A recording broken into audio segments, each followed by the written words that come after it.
Investment करत असताना लोक जास्ती तोटा कुठे करतात हे पाहण्यासाठी मित्रांनो व्हिडिओ सोडून पहा. नमस्कार, मी भुजंगराव शेळके. इन्व्हेस्टमेंट जर्नी एकदा स्टार्ट केला तर लोक हे विसरतात की ही जी आपली इन्व्हेस्टमेंट आहे ही अनेक कंपन्यांसोबत पार्टनरशिपच्या स्वरूपात आपली इन्व्हेस्टमेंट होते. मग होतं काय, एकदा इन्व्हेस्टमेंट स्टार्ट केली की लोकांना असं वाटतं की ते पैसे आपले वाढलेच पाहिजेत. आणि यामुळे होतं काय की ज्यावेळेस वाढता पैसा असतो म्हणजे मार्केट वाढत असतंय त्यावेळेस लोक इन्व्हेस्टमेंट जास्ती करत राहतात. का तर त्यांना समाधान भेटते की पैसे वाढतायत. पण खऱ्या अर्थानं ज्यावेळेस पडतं मार्केट असते किंवा मार्केट साईडवेजला असते त्यावेळेस जास्ती संधी असते.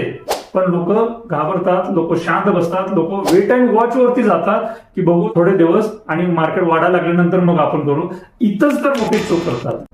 आणि याच्यात महत्वाची अडचण काय आहे, हे जे थांबणं आहे, इन्व्हेस्टमेंट जास्ती न करणं असेल किंवा कमी करणं असेल, हे जे थांबणं आहे हे खऱ्या अर्थानं कॅल्क्युलेशन मध्ये काढता येत नाहीये. वेळेचं डिले कॉस्ट काढता येतं पण त्याच्या व्यतिरिक्त मोठ्या प्रमाणात हे अवेअरनेस नसल्यामुळे किती तोटा होतोय हे अवेअरनेस नसल्यामुळे लोकांना लक्षात येत नाही की ते स्वतः किती तोटा करून घेत आहे इन्व्हेस्टमेंट न करण्याचा.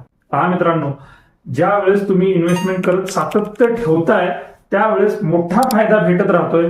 मार्केट डाऊन असतं त्यावेळेस जास्तीत जास्त युनिट्स भेटतात. युनिट्स भेटणं म्हणजे जसं सोने खरेदी करत असताना ग्रॅम मध्ये आपण खरेदी करतो तसं म्युच्युअल फंड खरेदी करत असताना आपण युनिट्स घेतोय. स्वस्तात युनिट्स भेटतात, स्वस्तात ग्रॅम भेटतात असं म्हणून आपण तर हे जास्तीत जास्त खरेदी केले पाहिजेत. या रिलेटेड तुमचे काही प्रश्न असतील तर नक्की या नंबरवरती संपर्क करा. धन्यवाद.